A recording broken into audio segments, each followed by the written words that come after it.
Welcome to the most important week of the year for the podcast industry. Welcome to Podcast Movement 2025.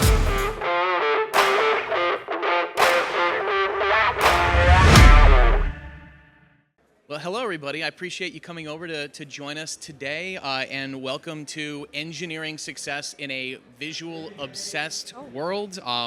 We have kind of heard it throughout the last 12, 18, 24 months, move to video, the power of video in the podcasting space, and what you're going to hear from us over the next 30-ish minutes or so is that audio still very much has a place, of course, in the podcasting world and that power that is behind it. My name is Nick Renowitz. I'm the Vice President of True Native Media. You are not here for me, actually. You are here for all of the knowledge of the great panelists that are here joining me. And so I'm going to let you guys go ahead and introduce yourselves, and we'll kind of get into the topic at hand. But Heather, would you like to start? Sure. Thanks, Nick. My name is Heather Osgood. I'm the CEO and founder of True Native Media. Nick and I work together. We are a podcast representation agency, and what that means is that we work with podcasts, and our role is to connect them with advertisers. Amazing. Thanks for having me today, guys. I'm Ashley Simmons. I'm an account director at Ad Results Media. And I'm Jill. I am the host of the Sober Powered podcast, where I use science to explain why some people can't moderate their drinking. I've been a podcaster for 5 years and full-time and with True Native for 3 of those years. Fantastic. And so where I would love to start is just how the conversation around video and podcasting has changed over the last, I would say, 12 to 18 months. Heather, would you like to start?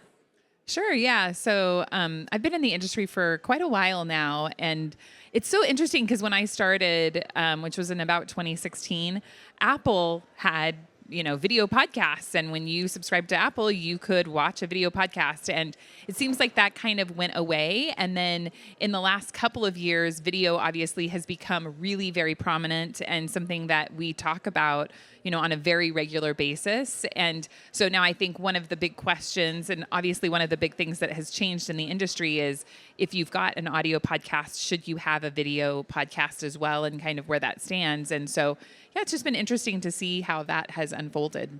And Ashley, from the advertiser side, the conversations that you're having, I guess I'll start when you're meeting with the brands that you work with. What questions are they asking you about video initially? Because I'm sure they're looking to collect as much information as possible. Yeah, advertisers, and rightfully so, are asking great questions these days. They're curious but cautious about video. Some of the most common questions we get, even just starting at the base level with audience. So for example, will video bring a net new incremental audience, or is that just people who used to be audio first and are now watching video? Incremental reach is the name of the game. So I would say from an audience perspective, that's one of the bigger questions we get. The most common one is measurement and how to measure. So a lot of clients say, what are our options outside of a link in the description box, a QR code, or a graphic on screen? Some clients even go as far as, how do we incorporate this into our survey? Is it creator? Is it influencer? Is it a podcast extension? Is it just video? And so lots of questions just around measurement, pixeling, et cetera. And then just you get your normal questions. Cost. What are the CPMs look like? How do the reads look? What's the audio video split? So yeah, advertisers are curious, and they should be. Video is growing, but audio still remains very relevant. Absolutely. I want to get back to some of those things here in just a few moments. But Jill, I mean, from the podcaster side, as that conversation has changed, what has your experience been as you've looked in, and I know you and I have talked about, you've experimented with taking your show from audio only to video and kind of stuck with audio only. What's that been like for you kind of as you've navigated evolving as a podcast host? Yeah, so when I first started podcasting, I didn't want to have to do this every time I wanted to record my show. I was working full-time in a lab, so I wasn't made out of time. And to put it in perspective, the research for my show takes a while. I will be recording this Friday's episode when I get home on Thursday, so I don't want to have to add more to my workload. But I have tried video 3 different times in the past 5 years, and I've abandoned it 3 times. It was just a lot of work. It wasn't something that I could do consistently. It can get expensive really easily. and I didn't see it add any income to my bank account. So I would rather be able to release an audio episode each week than to burn out and quit from working too hard or having my expenses be too high. Yeah, and Heather, just to kind of take something what Jill said and ask you, you've worked with many content creators through True Native Media, and that's one of the things that a content creator does have to measure is the added expense, cost, resources to move to video, and it's not necessarily for everybody. Yeah, absolutely. I think it's really important that if you decide that you want to move to video, that you understand why you're going to video. And I just feel like there's this push to just say everybody should go to video, and you really do need to determine, is it something that you like to do, that you're good at doing, that isn't going to cost you a ton of money, that you can execute well, right? Because it's not going to benefit you to create video that isn't done well. So all of those questions, I think, are really important to ask yourself before you decide to go down that path. Yeah, and one thing I think that kind of gets lost in the move to video conversation is there is still a very powerful relationship between the content creator and that audio audience. And Ashley, you were talking about measurement and how brands are tracking that audience. It feels from my perspective that still, I mean, that trackability and that relationship is still very strong in audio, and advertisers are still leaning on that quite a bit.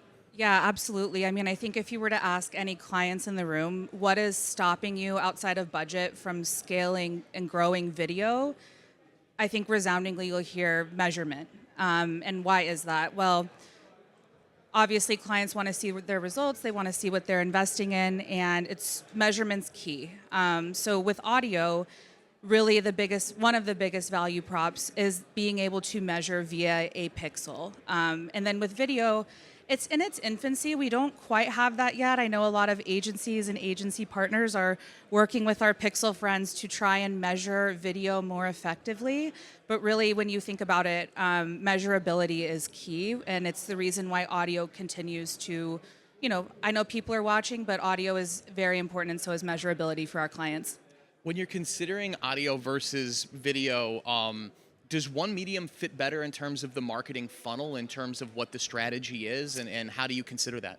Yeah, I think that's such a great question. So I encourage my clients to take a full funnel approach, and you can accomplish that with audio. There's been a big move, especially with networks, where now it's not just spots and dots, it's full 360 partnerships, it's social extensions, it's usage rights. So, audio is full funnel, and I definitely like to keep in mind the 95-5 rule, which is at any given time, only 5% of consumers are in the space for your product. So if we're only doing bottom funnel, what about that other 95%? So audio over time can prime listeners, ultimately, leading them to conversion, but it's important to not forget about our friends at the top of the funnel, as I like to say. Absolutely. And Jill, from a podcast host perspective, you and I have had many conversations about the feedback that you've heard from your audience about the brands that you've talked about on your show. And while maybe not all of them are in the market to use that brand at a time, they still associate that with you and your show. And I have to believe that there is an intention in the future of utilizing that brand. It's just harder to measure, I would say. Yeah, exactly. People have reached out to me years later. Yeah. Asking what was that discount code that you said that you had for this brand? And that brand sponsored me 2 years ago. So they don't forget. If they listen to the show and they listen to your ads, they're paying attention. They're usually not scrolling on their phone or doing other things like we do with video. Yeah, absolutely. And Heather, I think we've seen that with the different content creators that we've worked with, is they kind of look to diversify. That audience in audio still kind of remains at the center, because that's their audience kind of finds them wherever they go. Like you and I were talking to someone earlier today about that. And as you measure moving to video, I think that's something to keep in mind, that the video strategy for someone on one platform maybe is one way, but it looks different. Not everyone's video strategy is exactly the same. Yeah, no, absolutely. And when you think about, really your audience. And Ashley, I thought it was so fascinating that you said, like, what incremental gains are you getting? And I think as a content creator, you need to think about that as well, right? So if you're thinking about adding video, is your audience going to go to video with you? Is it going to build new audience, which is really important, because ultimately the game isn't just about creating more content, it's about building audience. And if you know, I know, like, for my podcast that I have, we record in video, but like 99% of our audience is in audio. And I create video because it's easy. We're recording in video anyways. I might as well go ahead and publish it, which is fine. But the bulk of the audience is coming from audio. And so I do think it's really important that you determine where your audience is and where you're going to continue to grow your audience. And if you want to move to another channel, and as you also mentioned, Ashley, advertisers are looking to do more integrated campaigns now, far more than they ever were. I mean, it used to be, I feel like, that advertisers just wanted to purchase podcasts, and they, like, if we came to them with a more integrated campaign, they were like, no, a different department handles that. But now, really, they are open to doing more integrated buys. But you, as a content creator, kind of have to determine if you are going to be able to get reach there and, like, what you're going to be able to develop. Yeah, and I think I can speak for a lot of us. We're also nostalgic for remember when it was just like a baked in mid-roll and like then we called it a day? And I mean, to advertisers and clients' credit, they want more. And, you know, I know this is podcast movement, but when you really think about audio streaming, you can buy inventory programmatically. You also have podcasts and, like, the long lost radio. We love radio. It's so unapologetically local. So, you know, yeah, advertisers are looking for that. They shouldn't just want the spots and dots. They should want their dollars to go further. How can we do custom creative? How can we do usage rights? How can we do 360 campaigns with social extensions, et cetera? And hosts, more than ever, I think, are willing to do that. And again, all about incrementality. Yeah. Jill, I'm going to put you on the spot here. This wasn't a question we discussed before, but listening to what Ashley said there, from a host perspective, how do you weigh that as you plan out your show in terms of what is my audience looking for in the decisions that you make? And also, what are potential advertisers and my existing advertisers looking for? I always feel like that is just such a very difficult line to walk from a content creator standpoint. I worked in radio for 9 or 10 years, and I would have a program director walk in and say, okay, Nick, this is what we want. Then I would have the sales guy walk in and say, actually, this is kind of what we're looking for.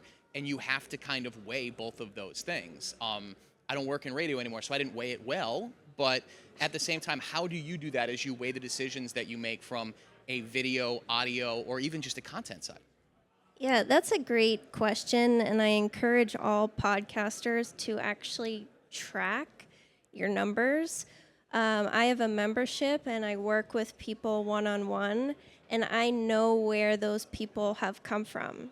I know if they came from my podcast, if they follow me on Instagram, if they're on my email list or not, if they watched anything on YouTube. I know what episode pushed them forward into taking the next step with me.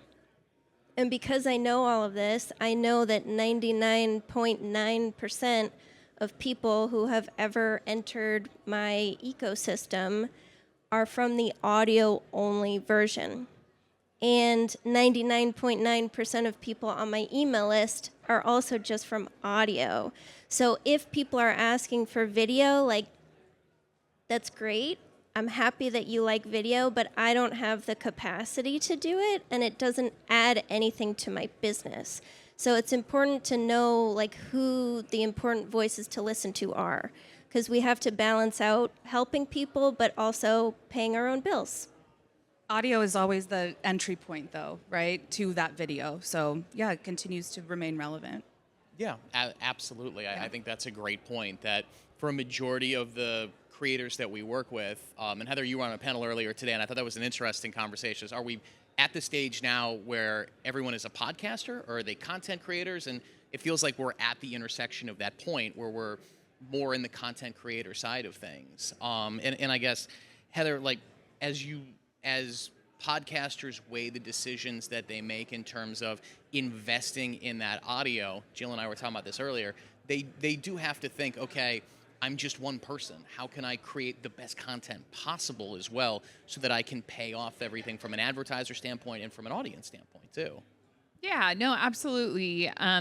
You really do, as we've been discussing, like you have to decide the content that you want to create, and I also do think that we have moved on past just the podcast, and I do think that in order to be as relevant as possible, that you should, as a content creator, be actively developing your other channels.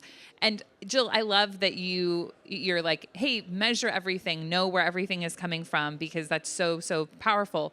But we also have to think, as content creators, that you didn't start your podcast where you're at now, right? It was a journey, and so when you're thinking about doing content creation, yeah, maybe if you decide to add video, or you decide to add social, or you decide to do a newsletter, you have to start somewhere, right? You're going to start at zero ultimately, and then you have to work up from there. So you do have to decide if you really want to be more of a content creator and be able to optimize where you're going to start. And I think where your passion or where your desire is to create content. And it sounds to me like, Jill, like video isn't something that you love doing. And so if it's not something you love creating, your audience isn't going to love consuming it. Jill hates video. I think we've established it. Like, we can just say it.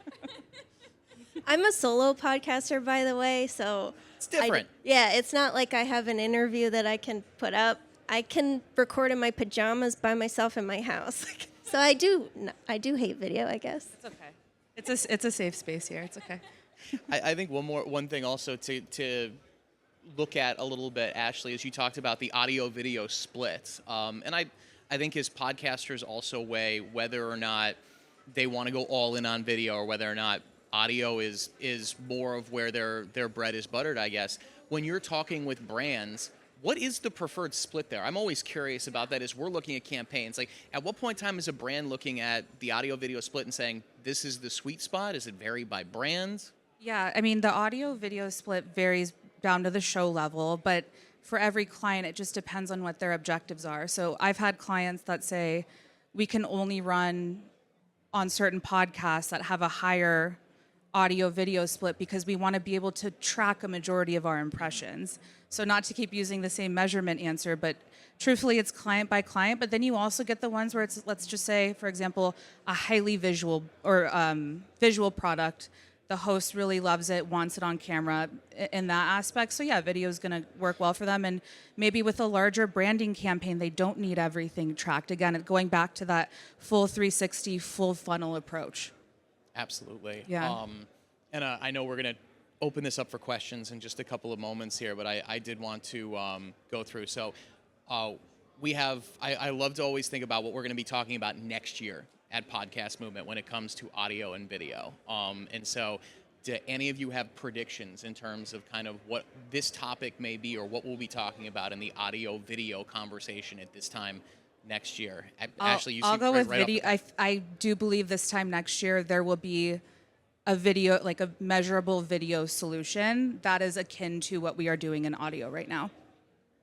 Yeah, that's what I was going to say. I really do think that we're right on the cusp of having a pixel that you can use in video. It shocks me that we don't have that. I mean, YouTube is so massive. It's so strange to me that this hasn't been created yet. The Google black box. Yeah. Yeah. Jill, any predictions? I would say the conversation about video is still going to be a big thing, like it clearly is at this conference, but there's always space for audio-only podcasters.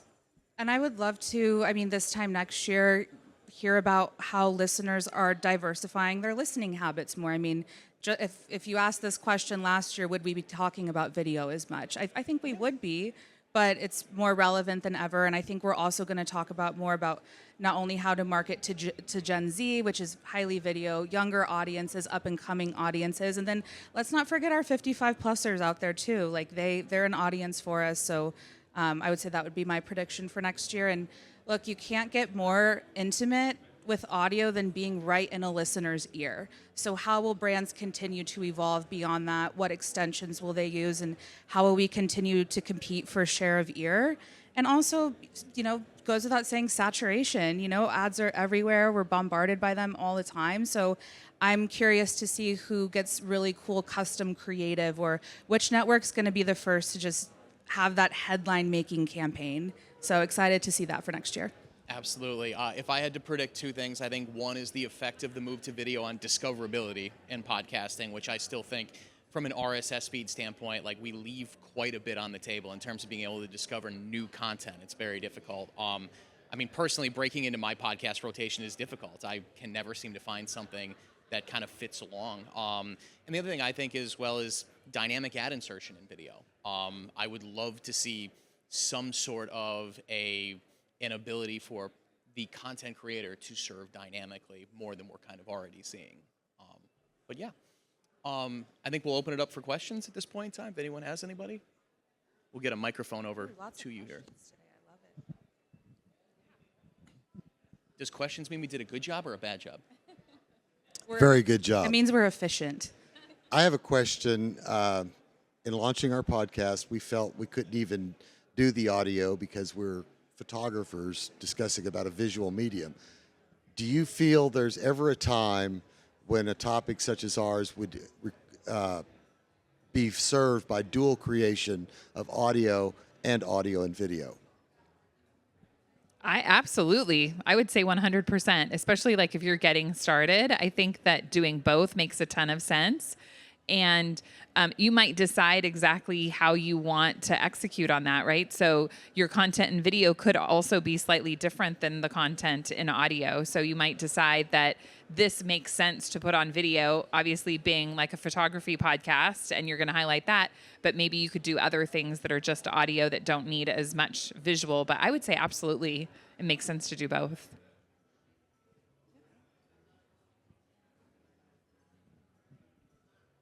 Similarly to his question, you kind of answered it a bit.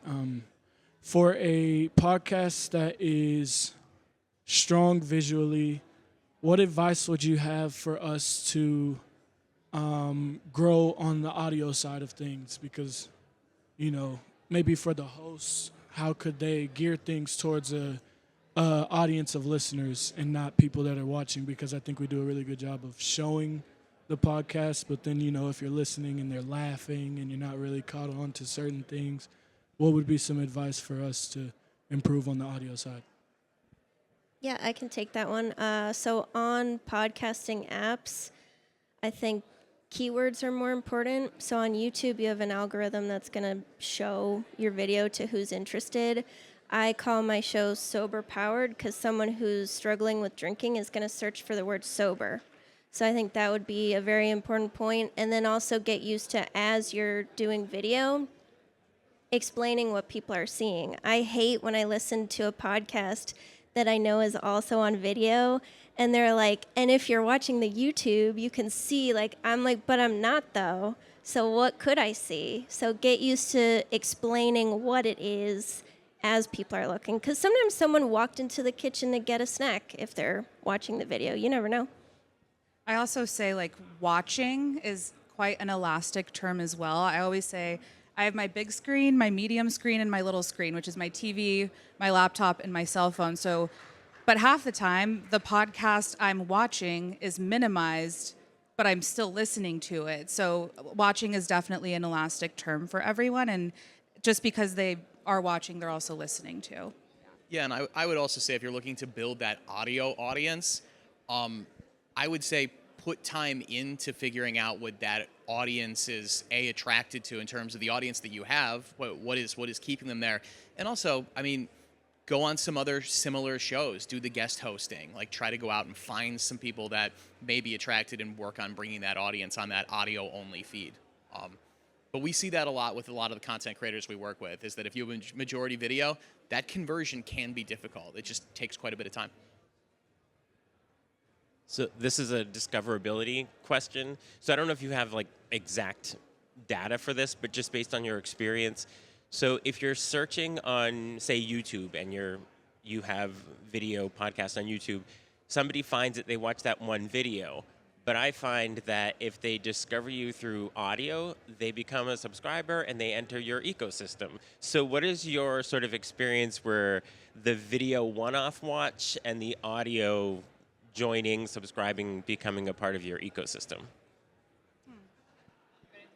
Yeah. So I was watching, I think his name is Ed Lawrence on YouTube, and he built a tracking system to see like which video actually converts people to become a paying customer. And he said that 6% of his viewers have been watching longer than 6 months. So just the message was pull something old and just kind of redo it because most people haven't seen it. But I know for me, based on my data for the past years, like 35% of people have been listening to me for longer than 1 year. So I think you're exactly right. Like YouTube is more casual, where a podcast you build actually like people that care about you and want to listen to what you have to say. So I offer more like relationship type services. So that works well for me. But for people that are more on the course side, that casual viewer could be much more beneficial. I think it has a lot to do with just the way that we find podcasts too, right? Because when you're going to get a podcast and I always tell people like you have to have the app, then you have to know what show you want to listen to, and then you go to that episode, right? So there's not a lot of passive podcast listening that happens. Once you're there, you're pretty happy that you're there and you're going to be really engaged with the content. Also, there are far fewer podcasts that are just audio podcasts as compared to video. And there's just so much on YouTube. I mean, like, I can't even wrap my brain around how much is on YouTube, right? Like, and so I just think you're competing with a lot more. Now, the value of YouTube in particular is the algorithm, right? And that's one of the downsides of podcasting is there isn't an algorithm. So it's really difficult, number one, to find content that you want to consume that's in alignment with the other shows that you consume. But when you're trying to grow an audience, it can be really difficult because we're not getting fed like, oh, hey, I know you like this podcast, so maybe you'll like this one too. And, so I think that there are just different beasts when it comes to developing your audience. But I really do think that once you get a listener to your podcast, they are very committed to you. And that, I think, Jill, those stats make a lot of sense. Hi, Heather, to your point, when you're first starting out and you want to find people to watch your video podcast, is it important to have solid production values, or is your laptop computer camera enough? I mean, what exactly are people expecting when you have a video podcast? What kind of production values is a baseline here? That's a great question. Full transparency, production is not my wheelhouse, so I don't feel like I'm the best qualified to answer this. Jill, you might be better, but I think that we're all okay with like kind of subpar video production, right? Like I don't think anybody is expecting you to be like have a professional home studio. Also, your camera on your iPhone is a great camera. I don't think it's that difficult to make good quality video. I would always say that you want to put quality content out there, right? People want to consume something that is visually appealing, that's going to keep them engaged, that they can hear well, right? All of those things are important, but I don't think you need to necessarily like break the bank and go set up a professional studio to create good content. If I can add to that too, it depends on your niche. Like that guy, Ed, that I was mentioning, he's like a YouTube guru. So if I watch his videos, I have an expectation. I do have some videos on YouTube, and they're very bad. People watch them, though. But if someone is watching my videos, they're really suffering. Like they're really, really suffering. They don't care about my production quality. As long as I'm not horribly boring and rambly, like they're probably going to give it a chance. So I would just say it depends where you're at and the expectation that the viewer has. Besides Spotify and Apple Podcasts, what audio platforms have you seen that have also shown growth for your audio podcasts? My big ones are Apple and Spotify. That's like 80 to 90%, I would say, of my audience, and that's like all I focus on because it's easier to share those links with people.